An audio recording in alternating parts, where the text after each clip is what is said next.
At 5 Eyewitness News, you told us that fraud and wasted money are important to you, and that's why we're going after it. I'm Kevin Dorn, and every day 5 Eyewitness News is following the money in your neighborhood, asking the tough questions, looking out for you, and uncovering fraud with your tax dollars. We're listening, and we're working hard to protect your money. Watch and see the difference on 5 Eyewitness News. You should tell the people who we are and what our new show is. I'm Robert Smith, and this is Jacob Goldstein, and we used to host a show called Planet Money. And now we're back making this new podcast about the best ideas and people and businesses in history. And some of the worst people, horrible ideas, and destructive companies in the history of business. We struggled to come up with a name, decided to call it Business History. You know why? Why? Because it's a show about the history of business. Available everywhere you get your podcasts. Boom chaka chuka chuka, boom chaka chuka chuka, doom papa wapa wapa tappa tippa tippa tippa.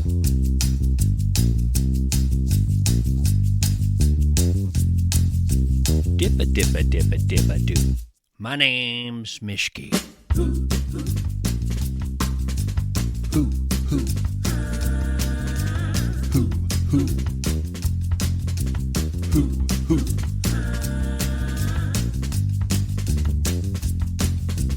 Uno, dos, tres.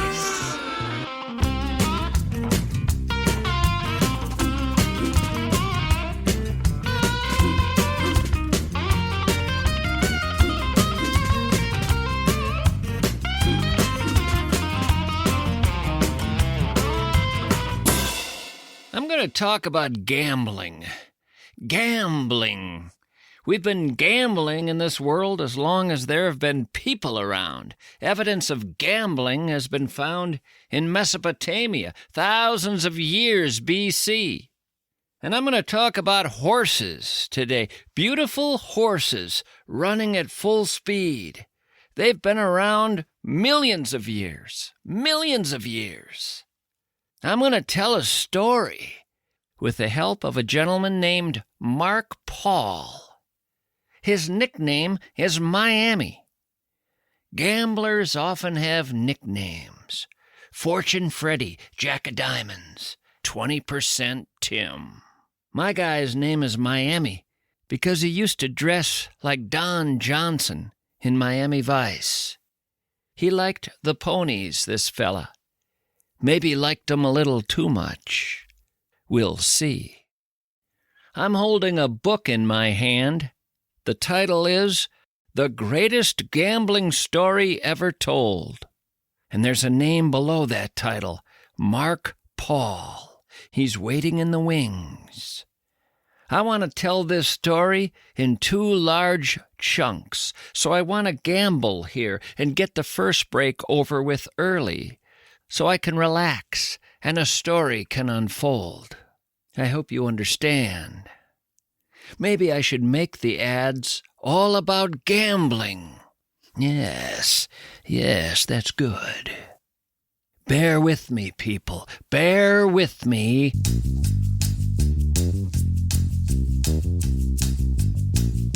Listen up, you risk takers, you high rollers, you people who know a good bet when you see one. Are you still treating your financial future like a trip to the penny slots? Just tossing in a few bucks and hoping for the best? When it comes to real money, you need more than luck. You need a pro. You need Josh Arnold. For over 40 years, Josh has been the man. He's not some rookie dealing cards. He's a seasoned expert who's seen every market swing, every trend, every bluff. Josh Arnold is so confident he can help you stack the odds in your favor, he's offering you something free, a 48-minute consultation, 48 minutes of his expertise, no cost. That's not a gamble. That's a guaranteed win for you. Call 952-925-5608. Investment services offered by Josh Arnold Investment Consultant, LLC, a security and investment advisor. Past performance is no guarantee of future results. All investments involve risk. Tommy MISCHKE is a paid endorser.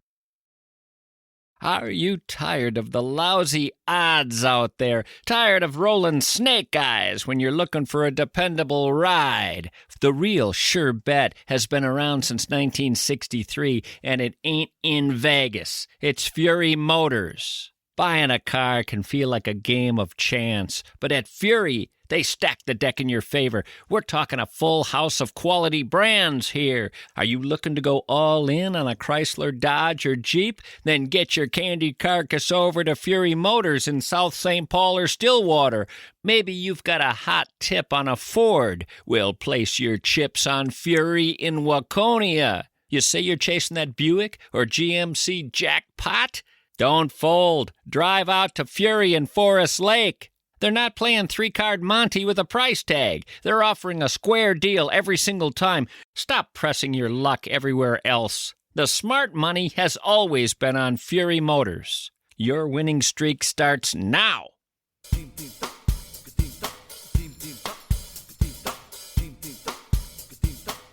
And I welcome to the show now Mark Paul, author of The Greatest Gambling Story Ever Told. Welcome, sir. Thank you, Tommy. I'm glad to be here. Let's go to you at 15 or 16 when you get into horse racing. What's going on then? The first time I walked into the track, it was like, oh my God, how long has this place been here? I was 1,000% addicted instantaneously. The most beautiful thoroughbreds in the world, colorful silks, beautiful women dressed up in hot outfits and hats, and it's really exciting. It was like, oh my God, we can bet on this race too? When you bet on a horse, even if you're betting $2 to win on a horse, it's really like for that 1 or 2 minutes of the race, it's like you own an interest in the horse. Why do they call it the sport of kings? Obviously, they called it that many, many years ago, but was it an elite world always? It attracts every social economic level of people in the world will go to the racetrack every day. You could go, to England and go to Royal Ascot, and it is literally the sport of kings. The kings have their own stables and horses, and the wealthiest people in the world are there watching their horses and their animals compete. We just had the Breeders' Cup last weekend here in Del Mar in San Diego, California. The wealthiest people on the planet flew in 150 horses from Japan and all over Europe and New York and Florida. It's those people. But also, if you go into the grandstand, the racetrack is full of people that literally are probably on welfare and they're betting, $10 they probably don't have. But the racetrack has all of that in one place every single day. So it's a sport of kings, but it's also the sport of everybody. You meet at that same age, 15, 16, you meet your buddy Dino. Dino took me there. He liked gambling and he loved horse racing, and he got me there. And then that was it. We were hooked. And you actually had to be 21 to go to the track. We would sneak in on our own all of the time. We would actually wear coats and ties, carry like small briefcases so that we would look older. Dino is the real, almost a prodigy. He seemed to have the knack at that young age when it came to approaching things like gambling and the horse track that a guy several years older than him would have. Dino is my best friend and absolutely the brains of the operation. When you think of gamblers, you think of people probably more like me, kind of extroverted and loud and gregarious and like to party, and all those vices are mine, to be sure. Dino and I were the odd couple. Dino was analytical. He would study all of the past performances of the horses. He would know the times of the horses. He would be comparing the time of this horse that we liked with another horse who might be running in New York the next day. He would stay up to 3 o'clock in the morning. He was like they call him quants now, highly technical analysis guy, but he was brilliant at gambling. I have not heard that term before, quant. He's a quant. Quantitative analysis. They're computer nerds. Dino was a computer nerd before computers existed. You become buddies with a guy who really takes you deep into this world, that it's not just about that horse looks pretty cool, or I like the jockey there, or I like the colors, or I'm just going to wing it, I like the name of this one. You were taken into the depths of analysis. Absolutely. Dino knew everything that was going on. I would drive to the Daily Racing Form office downtown, and we would buy for him an entire year's worth of past results. And he would comb through it hour after hour, trying to figure out which trainers were best at sprints, which trainers were best running on the grass, what trainers could get a horse. Maybe the horse hadn't raced for 6 months. Which trainers were good at that? Which post positions? If you were breaking at a mile, did you want to be on the inside or the outside? He would analyze everything like this. And would you see that? Would you actually watch that pay off? Would you see that because he does this, he wins more than if he didn't do this? No question. You know, horse racing is like poker in one way. If you bet a casino game, you're betting against the house, and they always have an edge. However, horse racing is like poker. The poker players are all sitting around betting against each other, right? Some of the players are going to win all the money, and most of them are going to lose all their money. Horse racing's like that too, because it's pari-mutuel. So you're not betting against the track. You just have to be better than the other horse players that you're betting against. And you know, back then especially, half of them were betting on their mother's birth dates and their lucky numbers. And Dino wasn't like that, man. Dino and I would go to Vegas and we would bet the horses sometimes. And, you know, I would get distracted and want to go over and bet blackjack or something. And Dino would never make a blackjack bet. He's, no, that's a sucker's bet because the casino has an edge. Wasn't there, in fact, a time when you failed to hang out with Dino, got bored, went over to the blackjack table, and consequently cost yourself 13 grand because he won that on a horse? We were on a losing streak at the track. I leave to go get a drink. I play blackjack or something. I come back and he's counting out $13,000 in $100 bills because he crushed a 23-to-1 shot in an exacta. And I left him alone and said, that's it. Whatever Dino's doing at the track, I'm doing at the track. Now, to put this in some kind of perspective, you still were somebody who the best bet you ever had payoff was maybe 5 grand. Yes. I was a pretty successful commercial real estate broker, so it's not like a 15-year-old betting.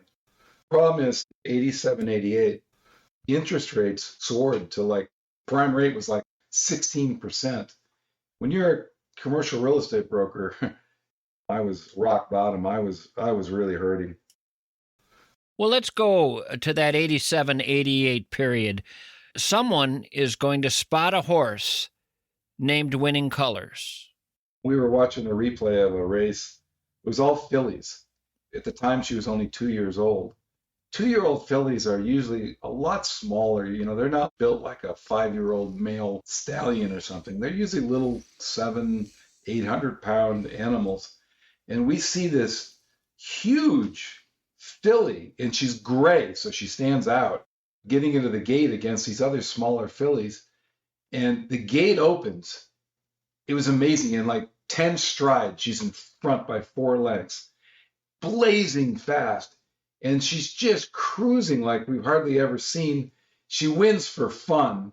And Dino says to me, who's that horse? And he finds out her name is Winning Colors. And her first race had actually been in New York. And he says to me, she's trained by Wayne Lucas. He's stabled here in California. Let's follow this horse. And sure enough, a couple of months later, she shows up on the entries at Santa Anita. And we were loaded for bear, dying for this big filly to run. And we loaded up on her. And sure enough, she gets in the gate. She's in California now. And the same thing. It isn't like she just breaks slowly and plods around and then closes. She breaks like a damn rocket ship out of the gate, opens up, puts them away, wins for fun by 6 lengths. And we were hooked. Now Dino really gets into it. He starts analyzing her times, saying, wow, this filly who's only 2 years old, or not, now she was just turned 3. She's 3 years old. She's running as fast as the 5-year-old male stakes horses. You just don't see that.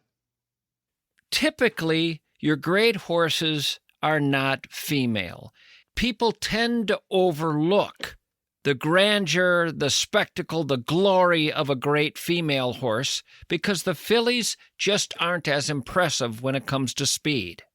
It's true. For instance, like human athletes, fillies race only against fillies, just the way girls play sports against girls, because the men are faster.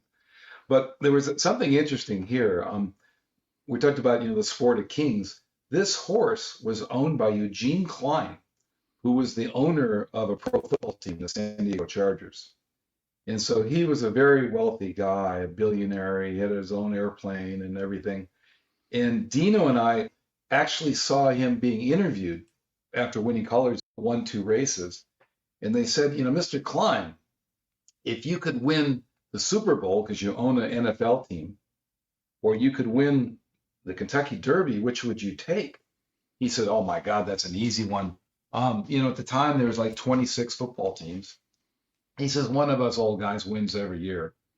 But in thoroughbred racing, 40,000 thoroughbreds are born every year.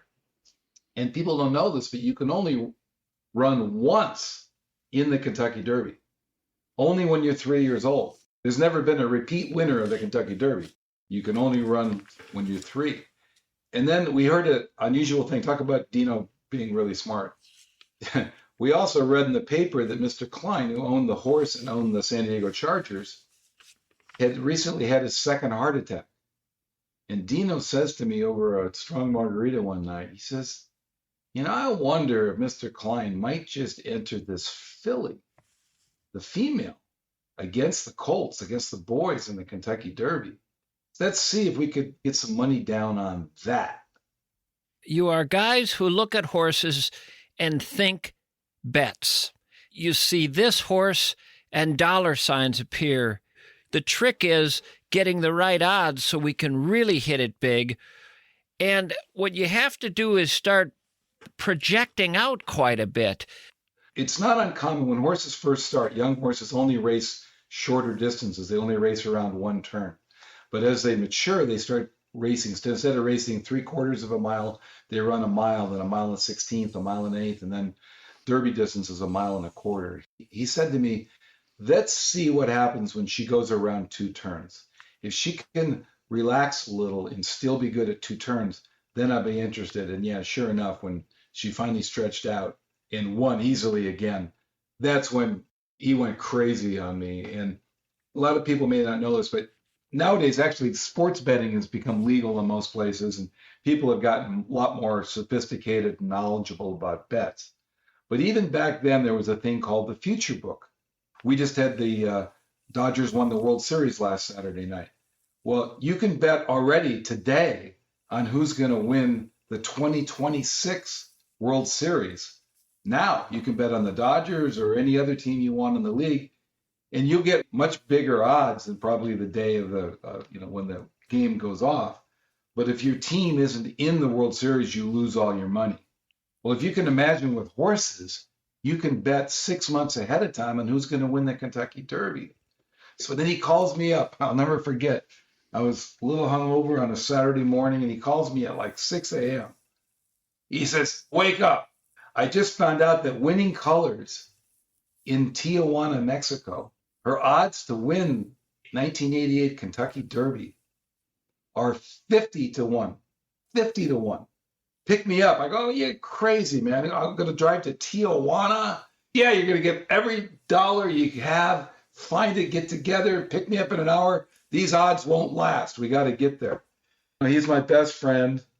And so I had to get the car and figure out how to get him there and drive him down to Tijuana. We go to Tijuana, and have you ever been there, Tommy, to Tijuana? I never have. I can only imagine after reading your book what that world would be like. I'm not sure I'd find it terribly appealing. It's crazy. It's like lawlessness, prostitution, drinking, just a wild, wild world. And so I'm driving down with Dino. Remember, this is 1988, so the money's a lot of inflation since then, but Dino tells me to bring at least $2.5 grand to bet on her. So I did. And I wasn't making any money. It was probably all the money, all the cash I had. I probably shouldn't have done it. We drove down there, and the two of us bet $5,000 in Tijuana at 50 to 1, which would pay us back $250,000. $250,000 in 1988 would be well over $500,000 today, right around $600,000. That's a lot of money, but it needs to be said that from 1875 until when you guys were betting, there had only been 30-some fillies ever entered in the Kentucky Derby, let alone won it. Only a couple ever won it. It's not a race for fillies. It's not a race for entering a filly. It's certainly not a race where fillies win. There is some reason for the 50 to 1. It's not a mindless set of odds. We don't know at all at this point that this horse will ever appear in the Kentucky Derby, and we learn when she loses a race in one of the qualifying stakes races, there's reason to believe she won't ever be entered. Oh, absolutely. Right after we made the bet, she runs a race against another female champion, and she loses. And we thought, well, that was probably $5,000 we'll never see again. Yeah, because you got to be saying to yourself, she just lost against another filly, and in the Kentucky Derby, she's probably going to be going up against all colts. What are we doing here? Maybe this 50 to 1 was there for a reason. Now, you've spent money that, to me, seems like a significant amount of money. It seems a little weird that you're doing it. I'm still trying to figure out why you did it. I don't look at you at that time as this was money you had just laying around doing nothing. I was dying out there at the time. Imagine being a real estate broker when the prime rate is 16%. There's no deals going on. So one of two things is happening here. Either it's so much fun and there's such a thrill involved, and Dino has been so fun to follow as a gambling mind, as a guy who looks at all this, that you can't pull away, even though it's probably not wise at this time to be spending this kind of money for such a long shot. Or you did something just dumb and decided, screw it, I'm going to do it, but it's dumb and I'll regret this. You know, it's true, but Dino was also, I think he fell in love with the horse. I think he also fell in love with the numbers. Like, he was telling me, he would explain to me, she ran today in a stakes race at Santa Anita, and I checked her time, and she ran faster than the 5-year-old males did 2 hours later in the stakes race. He was saying that this 3-year-old filly, who's basically, when you're turning just 3, it's kind of like maybe being a college athlete against a pro athlete. They're good, but they're not even remotely fully mature. He was telling me that this 3-year-old filly was running faster and could beat the older males now. He believed. He never wavered. I did, but he never did. It should be noted that there was something unique about the build of this horse.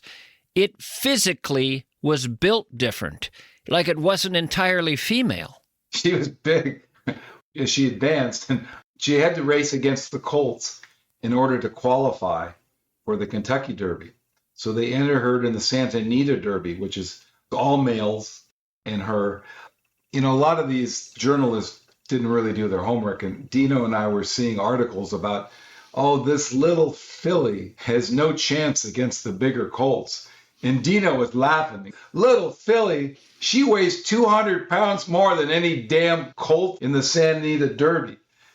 You know, she was going to have to beat the colts in a race before the Derby, even to qualify, even to get into the Derby. Prior to the Santa Anita Derby was when she had that loss to a filly, and when you guys found yourself dejected and saying, we may have made a big mistake here. And then when Santa Anita comes along, it's a startlingly dramatic exclamation point on the skills of this horse. She goes in against the colts. These are the best colts in all the West Coast. This is her first real test. And she was also kind of demonic. Gary Stevens, her jockey, had a saying, the safest place to be when you're around winning colors is on her back, because she would bite the handlers. She would kick the hell out of anybody near her, and she would even bite the other horses. She was fiercely competitive. So they finally put her in the Santa Anita Derby against colts for the first time. She breaks. She doesn't just break. She just goes all out from the second the gates open. Winning Colors came away beautifully and goes straight to the lead, joined by Mi Preferido. She opens up by like 3.5, by 5.5. She's pulling away. She's running away for them. And everybody's thinking she can't keep going. She's going to quit. She's going to get tired. They've passed the 7/8 pole and Winning Colors. Gary Stevens just given her a long rein there, not asking her, but she's bounding along, leading at a length and a half. And turning for home, she opens up and she wins the race by 9 lengths. They passed the half-mile pole. Gary Stevens takes a peep behind on Winning Colors. She's still going along comfortably, leading it by 2 1/4. Racing in second is Mi Preferido, then All the Power. They've passed the 3/8 pole and Winning Colors still doing it effortlessly out on the lead. Winning Colors opens up to lead by 4 1/2. Lively One making no impression as they turn for home. And it's the filly Winning Colors turning in an absolutely outstanding performance. We're looking at one exceptional filly who'll be carrying the hopes of California all the way to the Kentucky Derby. What a winner that one was. Winning Colors just kicks their ass. And now the whole world, the whole horse racing world is going, who in the hell is this filly that just beat the boys?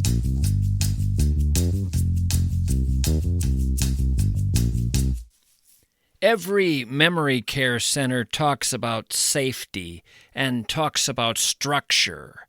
They promise a gentle slide for your loved one.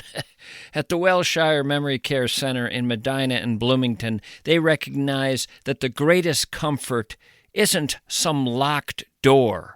It's the sense that the person they are has not been filed away. Think of it this way. When a person lives with a cognitive change, it's like sailing on a familiar sea where the old stars just aren't shining anymore. Most centers out there try to bring the ship back to port. Not at the Wellshire. They hire a new navigator. Their staff at the Wellshire is not made up of just caregivers. They're trained specialists in personal rediscovery. They're fluent in the language of joy, even when words fail. They design days around what your loved one can do, not what they've lost. They're navigating a new chapter. This is the fundamental difference. The Wellshire believes a rich, full, and active life doesn't end at a memory care center. It just changes course. The Wellshire Memory Care Center, Medina and Bloomington. The Twin Cities climate is a constant negotiation. We face the extremes, the Arctic vacuum of January, the punishing humidity of August. MSP, Minneapolis-St. Paul Plumbing, Heating, and Air, they understand your life isn't defined by the temperature outside. It's defined by the absolute sanctuary within your four walls. Your home is a perfectly calibrated planet with MSP. They're not just repairmen, they're climate engineers. They manage your personal atmosphere. They govern the water that flows safely. They command the heat that holds back the deep freeze. They control the air that allows you to breathe easier, regardless of the season's rage. For over a century now, since 1918, MSP has been mastering these quiet, invisible forces, because the greatest comfort is not noticing the weather at all. When the forces of Minnesota move against you, you need more than a technician. You need the masters. MSP, Minneapolis-St. Paul Plumbing, Heating, and Air. Your world perfectly controlled.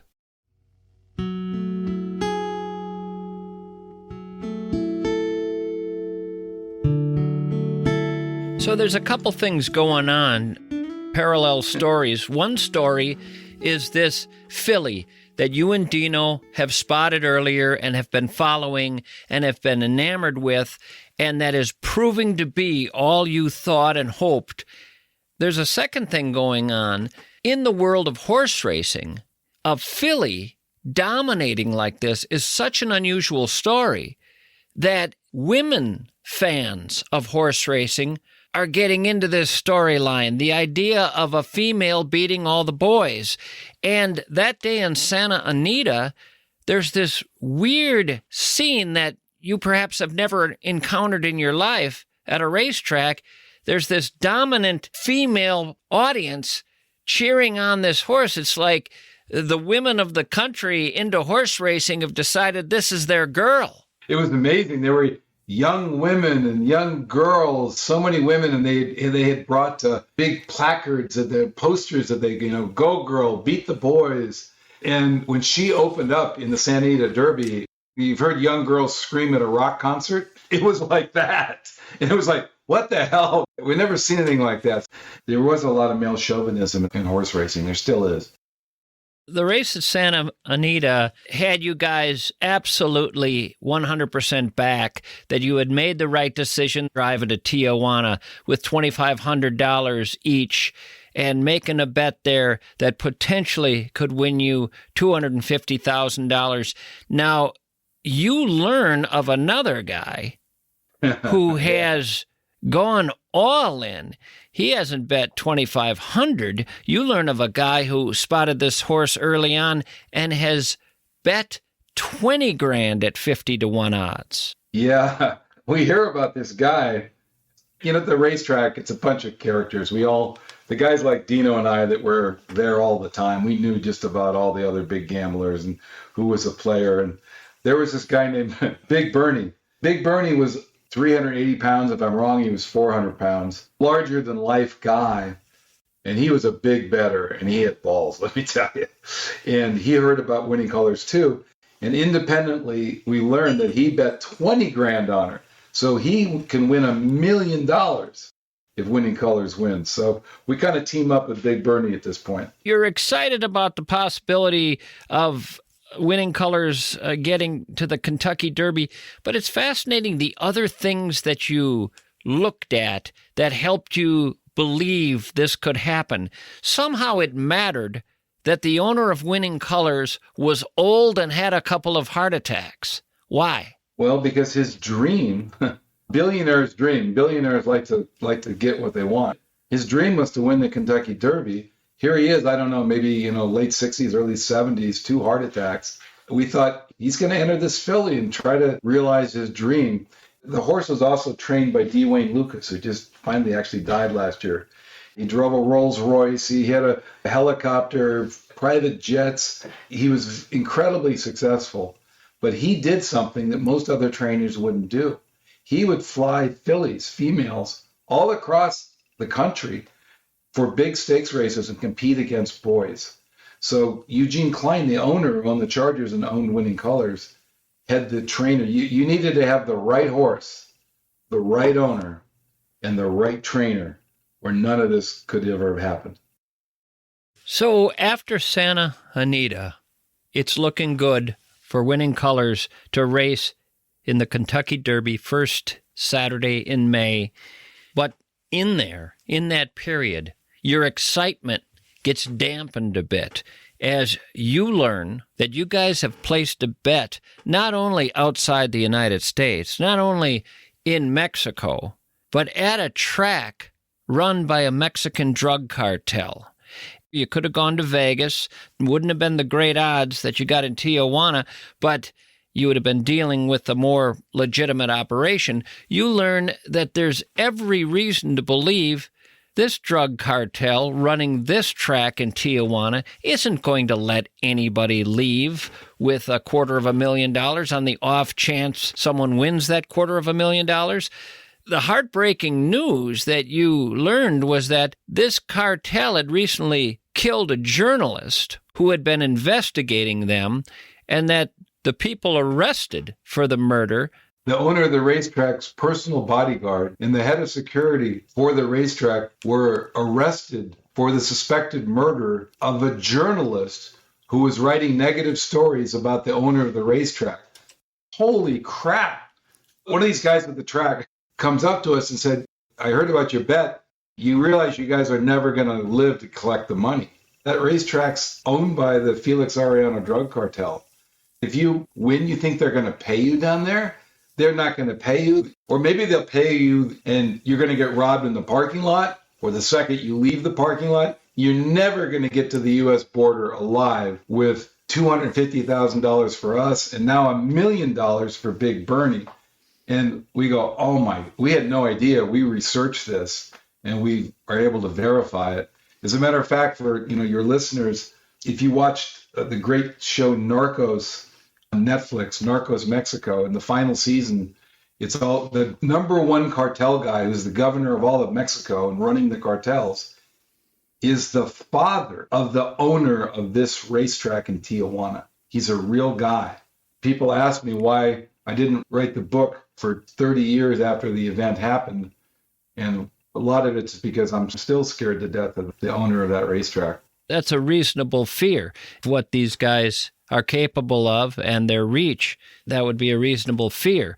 The thing you tell yourself to calm yourself down is, relax, I probably won't win anyway, so let's forget about that.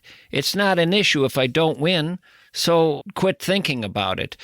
And the Kentucky Derby arrives, and sure enough, Winning Colors is going to be in this race. Again, since 1875, only 34 fillies have entered the race, only 2 have won, and she is going to go up against how many colts? 16 of the best colts in the world, including the 2-year-old champion from the previous season. This is the part that was really startling to me. Who Winning Colors is up against? It's like a Super Bowl with 16 Super Bowl caliber teams playing. It's not like some top horses and some bums.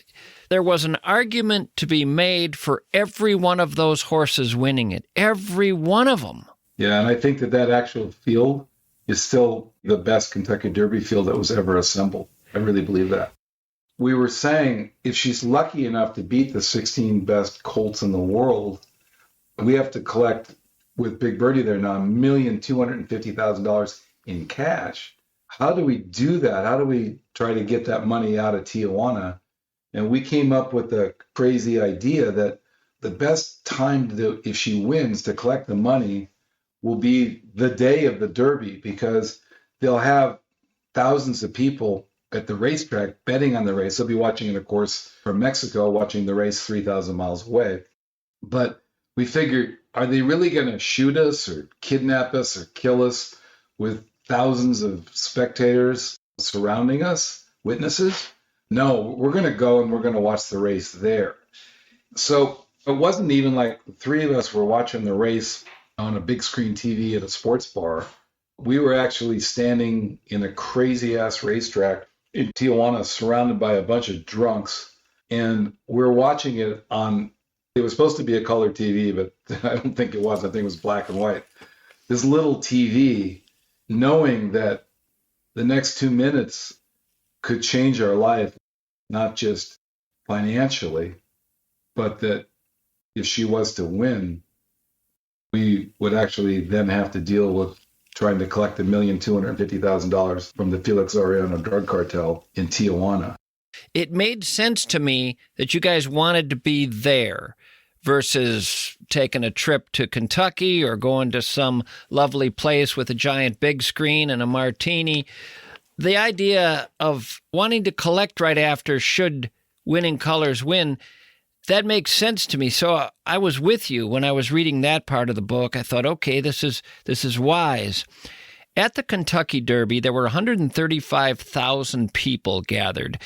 It's difficult sometimes for people who don't understand anything about horse racing to realize how popular these races are. 135,000 people are watching this just at the racetrack. There's not a football game bringing those numbers. And again, they're watching the most extraordinary field of champions race against one another. You could make a case for each one of them being capable of winning that day.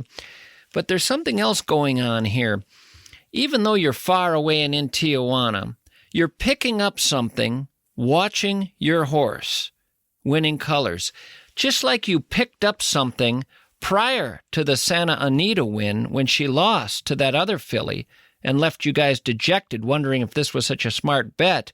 You saw something that day, too. There are things you see prior to a race that either leave you worried or enthusiastic?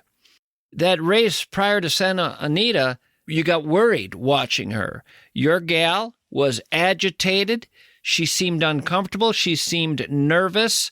Something wasn't right that day. Watching in Tijuana, you saw everything you wanted to see. You saw calm, almost a resolve. You could pick up something just watching that horse before the race. You're right. First of all, you might think watching a horse race with 17 horses and a little TV in Tijuana might be hard to know where your horse was. No, not with this filly. Remember, she was the biggest horse in the race, and she's great. She's almost white, a gray-white horse. We really said this. I said this to Dino. I said, God, let two things happen for us. This is all we ask for. We don't ask that she has to win. We just said, we made this bet 6 months or 5 months ago, the bet of a lifetime. And I said, number one, God, please just let her get in the gate. Let us have a chance for this big score. And we also had fallen in love with her. It isn't just money. It's not like you're betting on, the number 8 at a crap table. It's not like that. We had fallen in love with this filly. She had stolen our hearts. We've been watching her for 5 months. So we said, God, two things. Please, let her actually get into the race, qualify for the race. Let her get into that starting gate. And God, when the gates open, she always goes to the front. Let her break well. We were scared to death that she would get in the gate, the gates would open, and maybe she would stumble that day. And maybe she wouldn't get to the lead, and she'd be behind 15 other horses. And I have goosebumps on my arms right now when I'm telling it.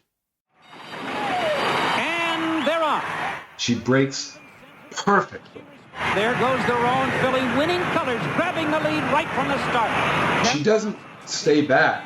When she breaks, she goes to the front, hell-bent for leather, breaks like a bat out of hell, and she starts pulling the ground with her hooves, and within about 50 yards, she's 3.5 lengths in front. They go to the far turn, and it's still winning colors, showing the way after the half in 46-4, and 3/4 went 111-2, and no one has challenged her yet.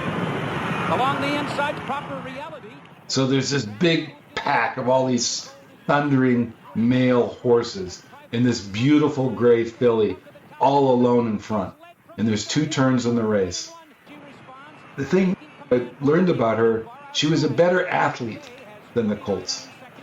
They could all run fast in the straight line, but what she could do better than any of them is when she was on the turn, she didn't lose an ounce of speed. She opens up on them. She gets to be like 4.5 lengths in front by the end of the first turn, and she's going down the backstretch. And we're going crazy. Fifth as they come to the top of the stretch. She's led from the start. Every pole a winning one. And it's winning colors showing the way as they straighten away in the lane. Winning colors doing it just like Dewey Lucas said she would. Taking command and drawing off. Now she's in front by 3. Proper Reality is second. Here comes 49er 2. But she's going really too fast. We can see that she's going too fast. She can't last. She's going to get tired. And she goes barreling down the backstretch. She's in front by 3.5. She goes into the far turn, turning into home. And she opens up on him. She goes from 3 legs, 3.5, 4, 4.5, 5 legs. She's in front. She opens up like she's going to run away. She turns for home. She's in front by 5. And we're screaming. We're going crazy. And I'm telling you, Tommy, from 3,000 miles away on a little teeny TV in Tijuana, Dino and I saw at the same moment, she got tired. She just wasn't striding out quite the same way. She was still giving everything she had with her heart, but she was tiring. And then we could see the 2-year-old champion, 49er, another horse in the race, makes a move, and he starts coming at her and coming, and she's digging in on the rail. I think she might have scraped her left side against the rail. She was like staggering, so tired. And he starts coming at her and coming, and the wire's coming, and she was done. He was going to go blowing by her. Here comes Listen, Stevens, it's a driving finish. 49er on the outside. But I think he made a big mistake. The jockey, if he would have kept 49er out on the right side in the middle of the racetrack, she wouldn't have seen him or felt him or heard him. Would have gone right by her. But he tried to intimidate her. I think he was a little chauvinistic, like he wanted to lean his colt against this filly. And she felt him, she heard him, and at the last second, she just dug in. She wins by like a head. And we just go crazy. Winning Colors by a head. It was 49er on the outside, coming from far back at the head of the stretch to narrow the gap and lose it by only a half length. But Winning Colors, who defeated the boys in the Santa Anita Derby by grabbing the lead and never looking back. Winning Colors. It was a photo finish. It was an extraordinary race to watch because, as you say, it unfolded in this storybook way where she does what she does best, getting way out in front.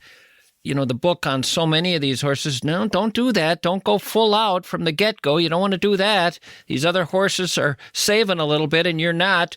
This was such an unusual horse that there really wasn't an ability to hold back. One thing that I was struck by watching the race was her jockey is a legendary jockey. What was the jockey's name? Gary Stevens. You see some of these other horses being hit over and over again with a riding crop. You don't see that with Winning Colors. She had an exercise rider in the morning who would ride her literally every single day of her life. He would exercise her. And he told Gary Stevens, the jockey, he says, Gary, you don't have to use the whip. She'll give you every ounce she has without it. She'll give you everything she has.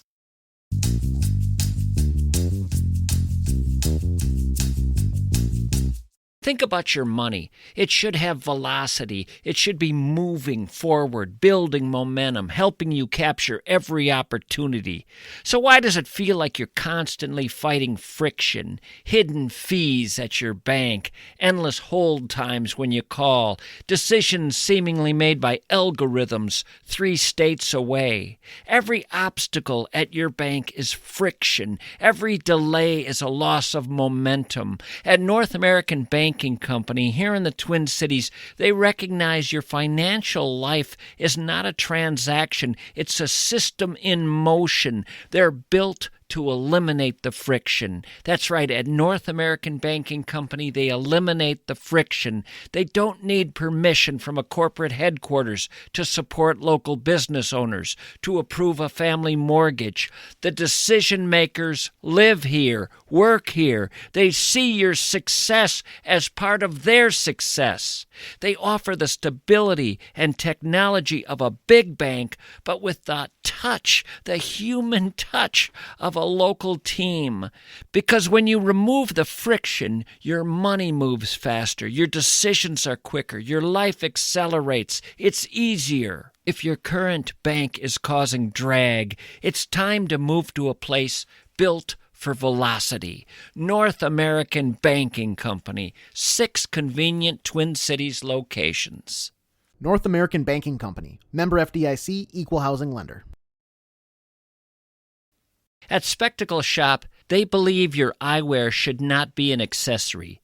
It should be the headline when people look at you. At Spectacle Shop, they don't carry the usual suspects. They curate eyewear.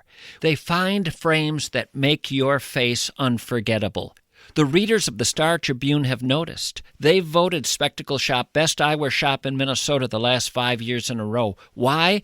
Because Spectacle Shop understands it's fun to see, but it's also fun to be seen. More vintage eyewear frames than anyone else in North America. Designer frames no one else has. They deal in the rare and they deal in the distinct.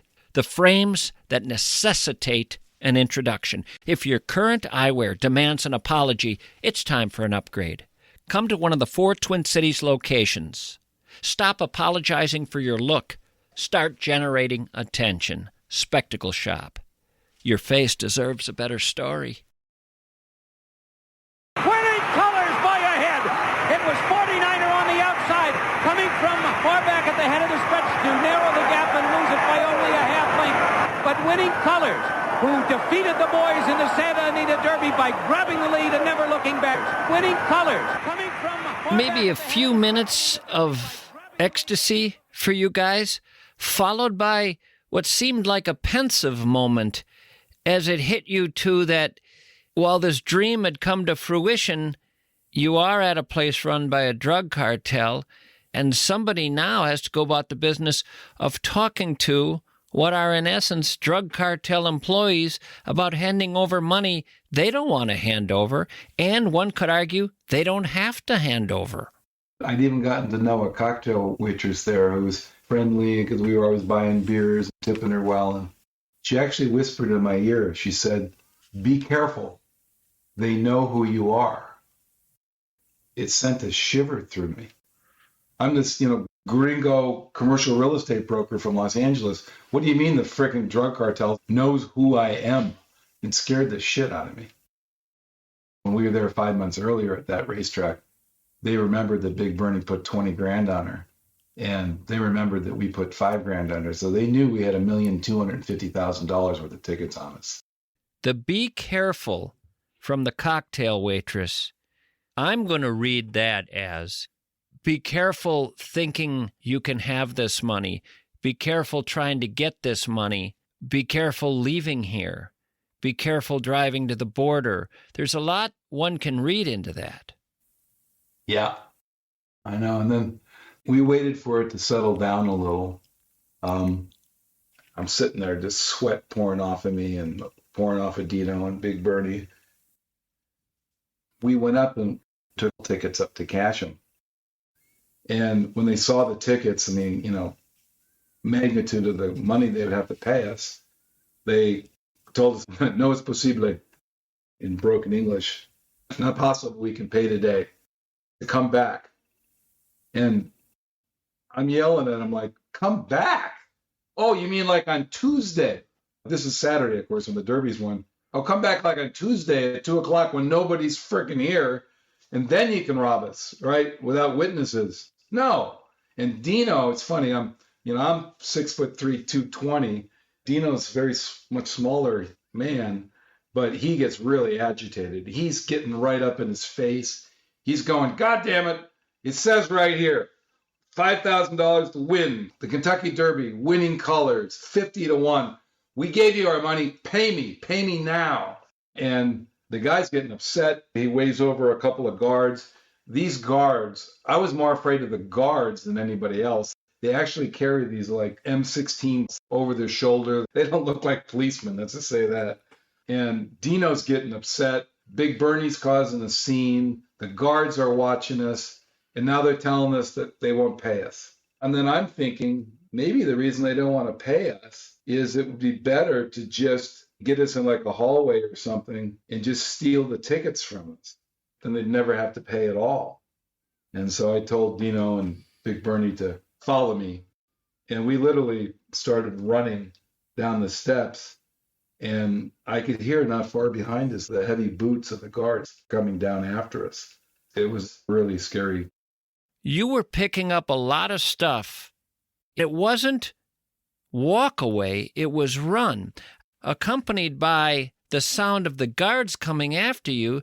It's not come back another day. It's let's prevent this from ever being another day by getting these guys right now and getting these tickets from them. And you guys find your car in that parking lot and tear out of there at an insane speed, driving over the curb as though your life is on the line or those tickets are going to be taken from you. They have our tickets we can't collect. And you beeline north for that border like you might not make it. And there's this harrowing moment in the book there where I find myself thinking, what are we looking at here? What do these guards have in mind? What have they been instructed to do? Where is this going? The weird thing about Mexico is you just don't know. There are about 5 different possibilities, and you don't know which one we're looking at here. Things are in flux, and there's a lawlessness, and there's a sense of impulsiveness to things. So anyway, you get across the border and you get back to the United States, but without your money. And there's just this sense of this magical day. What is this day now? What do we call this day? You're back in the United States without your money. And you've clearly been face to face with cartel people, and this clearly is not something you can expect to ever go smoothly.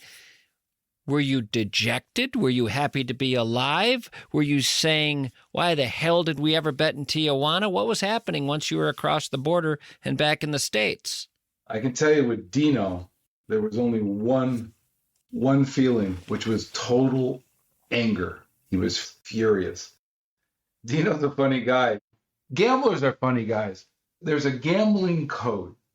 A gambler's code is you always pay your gambling debts. You just pay. Dino must have screamed at me 50 times. They broke the code. They broke the code. They took our money. We made a bet. We won. These guys broke the code. He was really, really upset. I was trying to be a little bit calm because my girlfriend was crying and telling me, don't go back. It's not worth it. It's not worth getting killed over money. There was a sense of dejection, but it was actually a sense more of anger, even more than fear.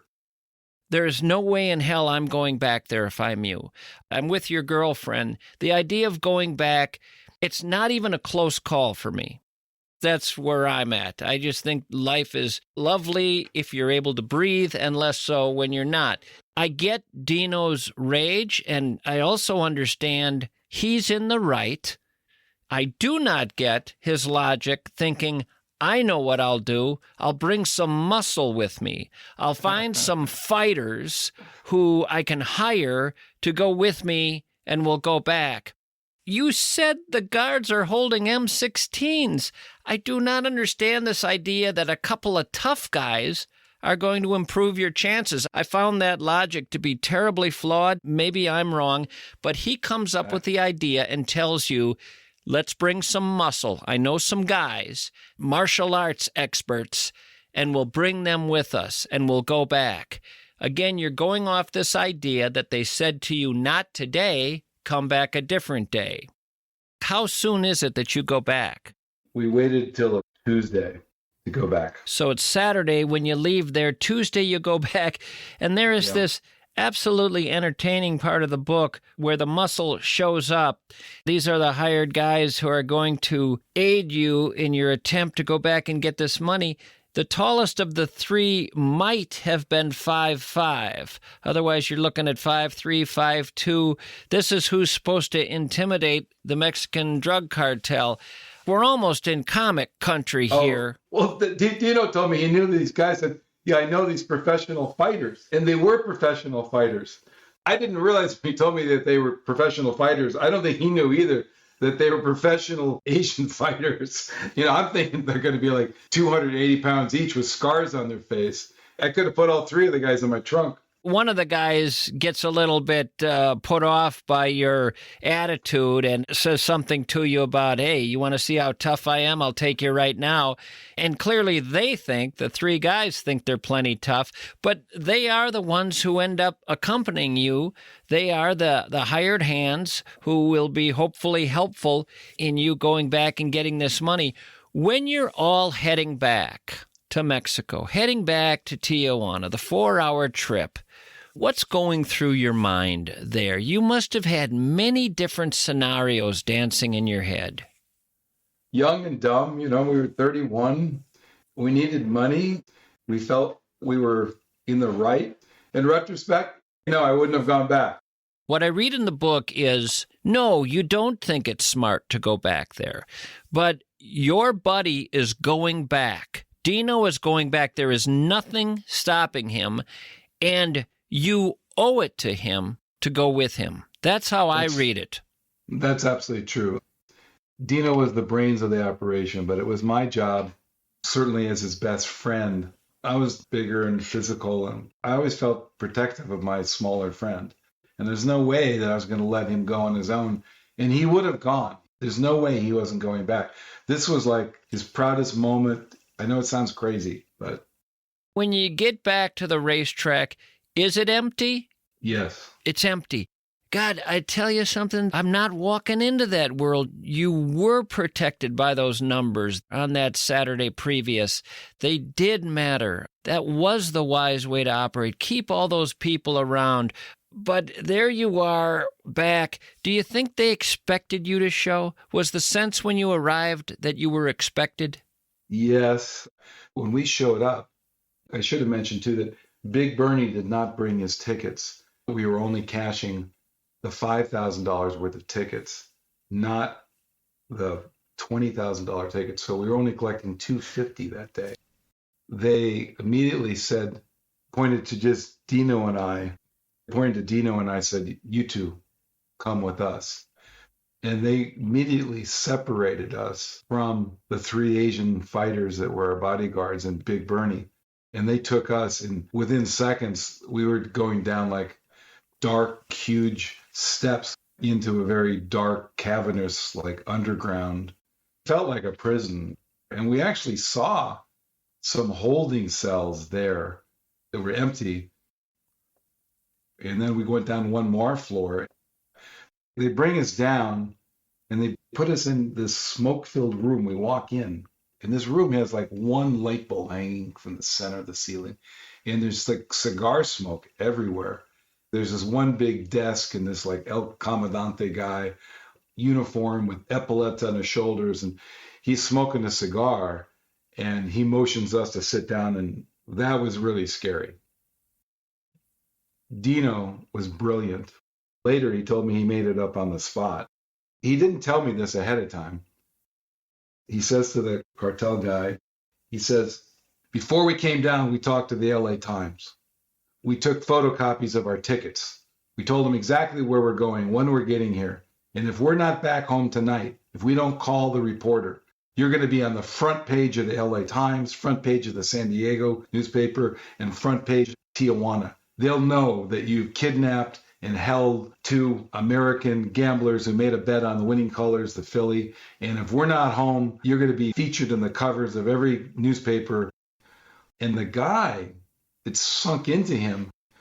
And he says, "I'll be back." I don't know who he called. I assume he called his boss. Tells us to just stay. And he leaves. I love cigars, and the guy was smoking a really good cigar. And I don't know, I didn't want to show fear of this guy. We waited like 5-10 minutes, and finally I saw he had this like open humidor with all these beautiful cigars. So I went around and I sat down in his chair, and I cut open a cigar and I lit up one of his cigars. And there's this funny moment in it because Dino looks at me and he says, "Don't smoke those things. They're bad for you. We're 3 floors underground in a Mexican cartel prison, and you're worried about my smoking habits?" I will say you are now in the bowels of this operation where it is not looking good, and it's not looking like you should have gone back. I will say Dino's story, thinking like that, quick on his feet, brilliant. You should have actually sat down and come up with that story beforehand. The fact that he didn't have a story going in is what really surprised me, but brilliant that he came up with that on the spot. Your behavior looks like you're trying to piss him off a little more. My instinct was just, he's going to do what he's going to do. Just don't give him the benefit of showing fear. It just didn't make sense to me to do that. There is this period in the book where the minutes go by like hours. What happens? He comes back and he says, "We never want to see you here again." He says, "Follow me," and he takes us back upstairs to the cages. He tells the teller in the cage, "Pay them." And Dino says, "We'd like this in $20 bills." If you've never seen $250,000 in $20 bills, it's a large volume of money. It's actually about 8 medium-sized backpacks full of money. So we started stuffing our backpacks full of $20 bills, and he like escorted us to our car. We threw the money in the car, and we headed the hell out of there. But at that point, that's when I think I was the most afraid. I always had a sense that if they were going to do something to us, it would be in the parking lot, or there'd be a roadblock right when we left the parking lot. Or also a really scary time is if you've ever crossed the border in a car, there actually can be like a mile and a half wait, even though there's 12, 13 lanes. You're just stuck. So there's cars in front of you and cars behind you and cars to the side. It's not like you can hit the throttle and I'm going to get out of this place.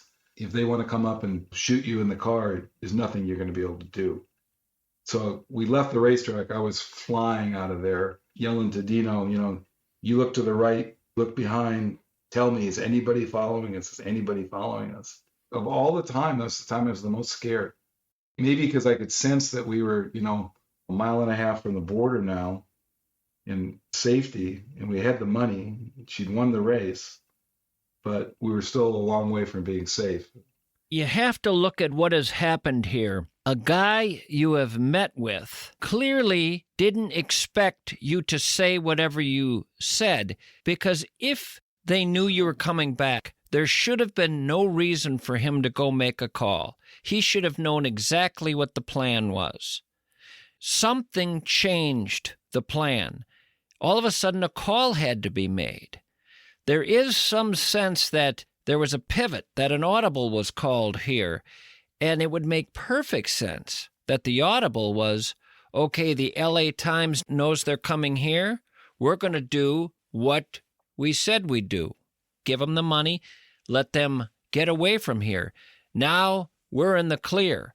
We did what we said we'd do, and they could create any scenario between that racetrack and the border. And I would have expected them to. I would have expected something to happen, something that would have gotten that money back to the racetrack. Again, we're talking about in today's money about $600,000 and a cartel that did not have to follow the rules. So I would have been at 80% certainty something was going to happen between that racetrack and the border.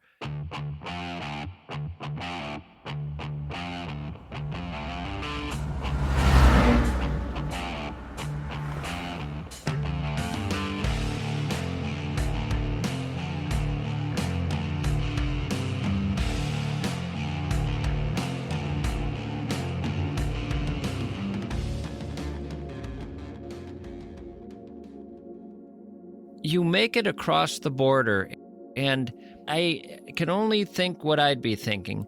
Arriving in California with that money, I think I would have had the same sensation someone would have had who was expecting to be executed and the guns backfire or the rope breaks. There just would have been this sense of relief that would be very difficult for me to overemphasize. Did you feel that? I did.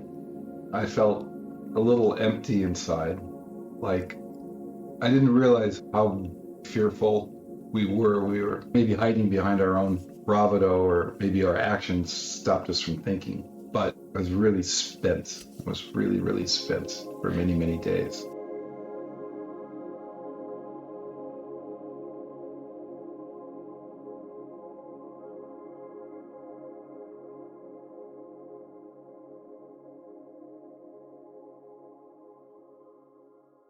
It had been one wild ride, start to finish, over those 5 or 6 months, and the last part of it was so disturbing in so many ways that I think there would have been a need for some time to process all that. You talk about emptying $125,000, which was your take, onto your bed, was it, when you got home? Yeah, I just dumped it on the bed.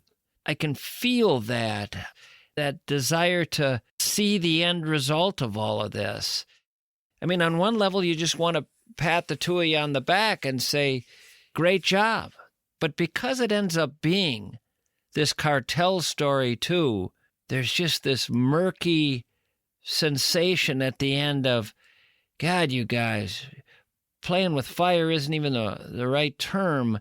And the bravado did seem to go a little far there. And in that basement, I expected many other things to happen than what did happen. I don't know what on earth your Asian friends thought coming back. We were also a little afraid maybe they would rob us. They were kind of sketchy too. There's a great saying, I forget who the quote is from. The saying is, an adventure is seldom enjoyable during the adventure.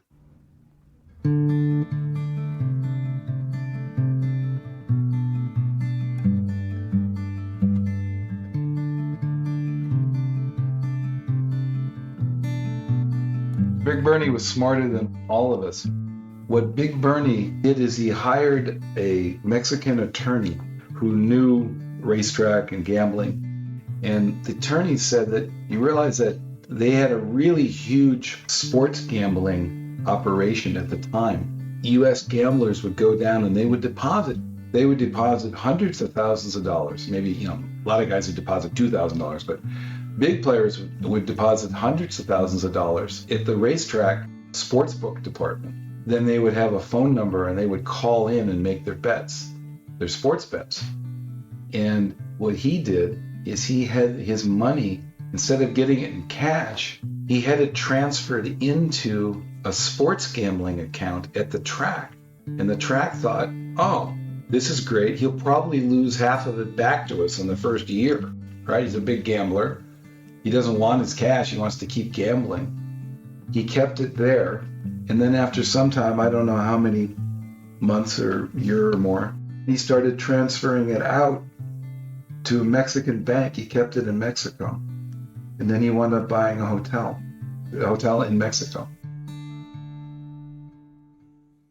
You did something that, to me, had a sort of catharsis feeling to it after all was said and done. You guys decided you wanted to meet this horse. And this makes perfect sense to me. You spoke earlier in great detail about your fondness for this horse and how it had grown and how you cared about it. And the horse is the reason that all of this has happened. This horse comes along and appears in your life one day. You watch it race and you see something extraordinary, and you get ideas that more extraordinary things could come. You want to meet this horse. How long afterward do you guys do that? 9 months later, we knew that where she was stable, and we were able to get somebody to take us back and go see her. So when you stood there, in her presence, the vibe I get would be almost the vibe of meeting a movie star. There in flesh is this thing that had just been on a screen up till now. That's a perfect analogy. It was like that. She was bigger than life. She wasn't just four-legged. She had been the center of a year of our life, maybe most intense moments in our life. And even today, 35 years later, I remember it, get emotional, especially of her winning the race. She was beautiful.